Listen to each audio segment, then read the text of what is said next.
let's get started with power flow. So in power flow, Vs side voltage is given as Vs at an angle at delta and Vr is taken as Vr at an angle 0. So apparent power Ss is given by, since it is for S, Vs square will be there. So Vs square only single term, right? So it will be accompanied by mod A, and in denominator mod B is always there. So formula boils down to Ss V square mod A by mod B, and then beta minus alpha minus mod Vs mod Vr upon mod V at an angle of beta plus delta. For SR, the position reverses. It will be Vs Vr upon mod B beta minus delta minus mod A by mod B Vr square beta minus alpha.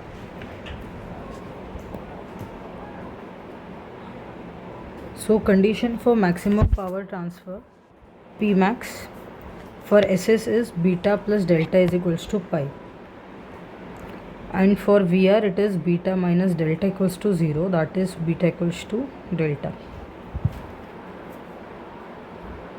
Majorly questions are asked from approximation of short transmission line lossless condition, wherein A is equals to 1, B is equals to x at an angle of 0 since it is lossless. So alpha becomes 0 and theta becomes beta becomes 90 degree.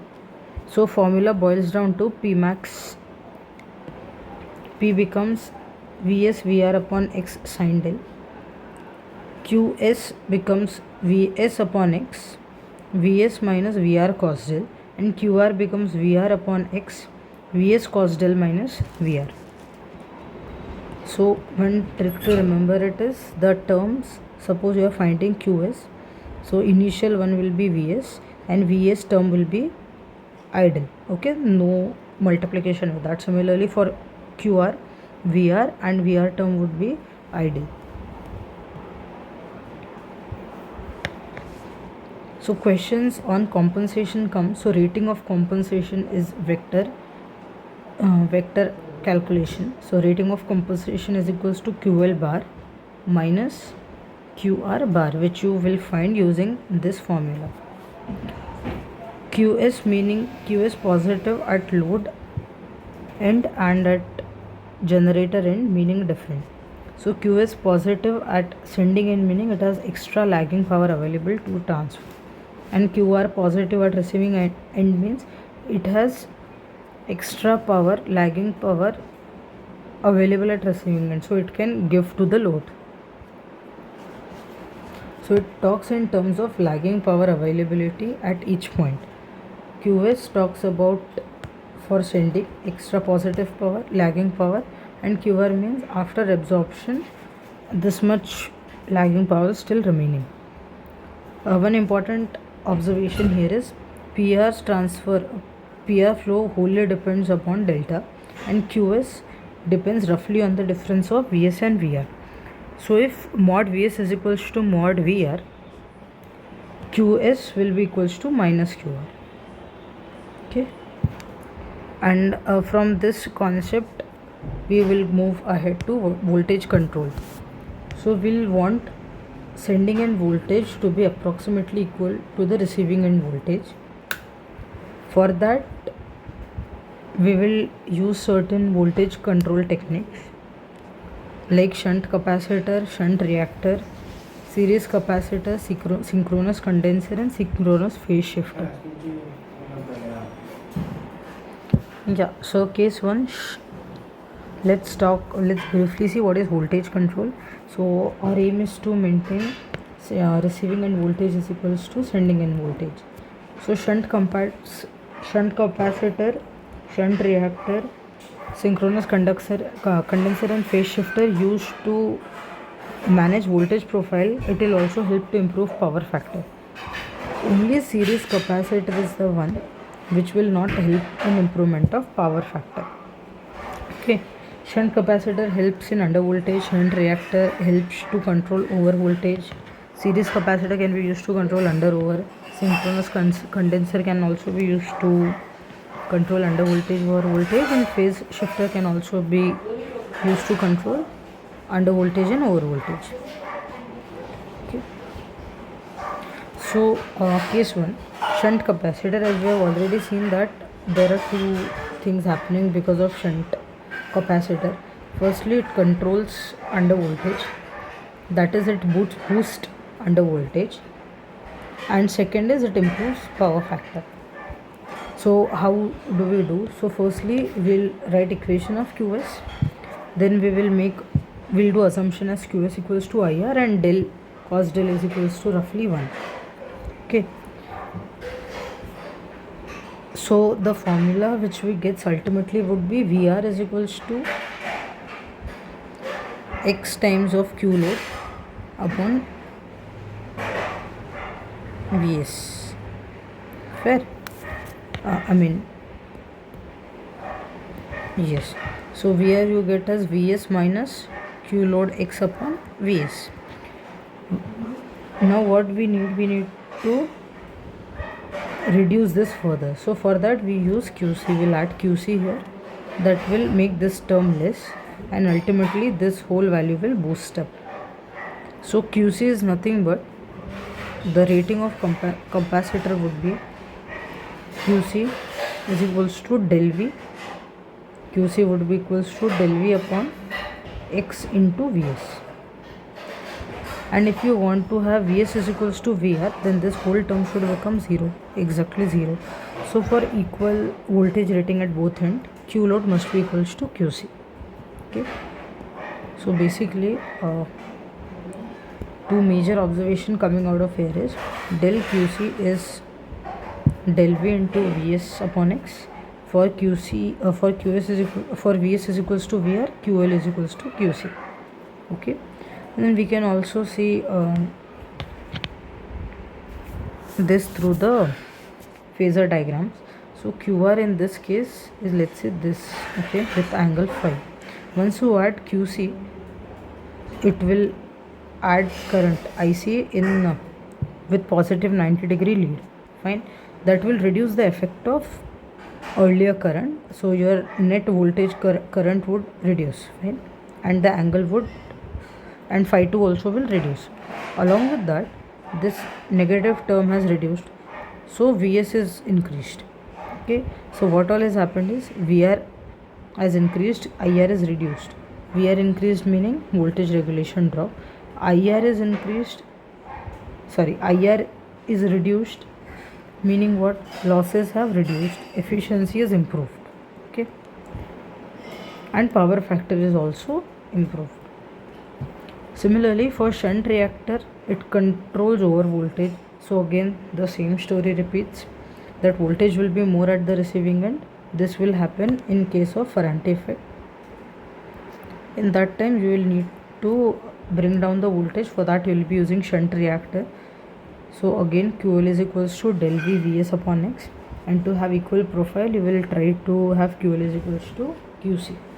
Now in this case what happens is IR2 is greater than IR. In this case what happens is, again IR1, since delta V is reducing, difference between Vs and VR is reducing, I would anyway reduce. Phi 2 will reduce, so cos phi will increase, power factor will increase. Since I2 is reduced, losses will reduce, and since V2 and VR have come much closer, voltage regulation would improve. Right? Now special cases for transmission line parameters ABCD. In case of no load, VR will be equals to Vs upon A. But what if you add a compensation to it? After compensation, what will happen at no load? Ferranti effect will be there to overcome. You will add a compensation which is shunt inductor. So when you add shunt inductor, after manipulation, what you can you will get is VR is equals to AVR BVR. Since you want to have a equal voltage profile, that is Vs equals to VR, what we will get ultimately is value of X would be b upon a minus I, mod of b upon mod of a minus I. So three phase reactive power would be what, VL square upon X. Fine. So in case of shunt inductor, one special case is Ferranti effect, and in Ferranti effect, if you want to keep both the profiles same, for that very reason you will add a shunt inductor. If you add a shunt inductor, the rating of shunt inductor, the value of X would be equal to b upon mod of 1 minus a. Fine. Then series capacitor, we have already seen that series capacitor will not help in power factor improvement, but will help to improve both under voltage and over voltage. So when the load is lagging, there will be under voltage. To boost up that, VR2 minus VR1 will be Ix sin phi. Ix is sin phi. When the load is leading, there will be over voltage, so you will have to bring it down. So VR2 minus VR1 would be minus Ix sin phi. Okay. And also the net reactance of line would decrease. So V1 V2 upon X sin del P max. Since del is X is reduced, the P max will improve, stability will improve. Then synchronous condenser and synchronous power shifter. Again, this both will help in power factor improvement. The only thing to consider here is and also they'll help in under voltage, over voltage. But when it is condenser, at that point we need to take care that it only consumes reactive power. Okay, it does not consume real power at all for condenser. For phase shifter, it's same thing. Then one of the last topic is Beverly lattice. In Beverly lattice, we'll use when a surges strike. So when a surges strike in a transmission transmission line, we need to take care that incident plus reflected is refracted or transmitted. So incident plus reflected is equal to refracted. To get the refraction or transmission, what we do is we replace it with Thevenin's. So the voltage is 2V, Z1 of transmission line and Z2 voltage. Refraction is given by V2, refraction or transmission V2. So 2Z2 upon Z1 plus Z2 will get as a coefficient for refraction. Yeah, so we'll get V2 as 2VZ2 upon Z1 plus Z2. We don't know reflection, but we know incident. Incident is plane V. We don't know reflection, but incident is plane V. So V2 minus V. V2 is nothing but V plus V1, that is reflected. So V1 would become V2 minus V. Okay, with this calculation you will be able to find V2. Just like that, I2 will be nothing but V2 upon Z2, and I1 is nothing but V upon Z1. Okay, so with this you will be able to find out the I will be V plus Z, V by Z1. So with this calculation again you will be able to find I1. Important coefficients are coefficient of transmission and coefficients of reflection in case of voltage and current. So in case of voltage, coefficient of transmission is V2 upon V, that is equals to 2Z2 upon Z1 plus Z2. Coefficient of reflection becomes Z2 minus Z1 upon Z1 plus Z2. For current, coefficient of transmission is 2Z1 upon Z1 plus Z2, and coefficient of reflection would be Z1 minus Z2 upon Z1 plus Z2. Fine. Now there are cases when they'll ask open circuit, short circuit coefficient. So for open circuit we will take Z2 as infinity, and for short circuit we will take Z2 as 0. Fine.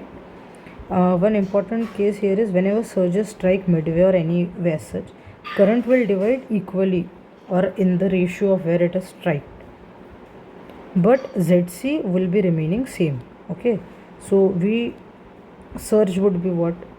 I dash into ZC always. Okay, ZC is independent of length. So yeah, that's all about this.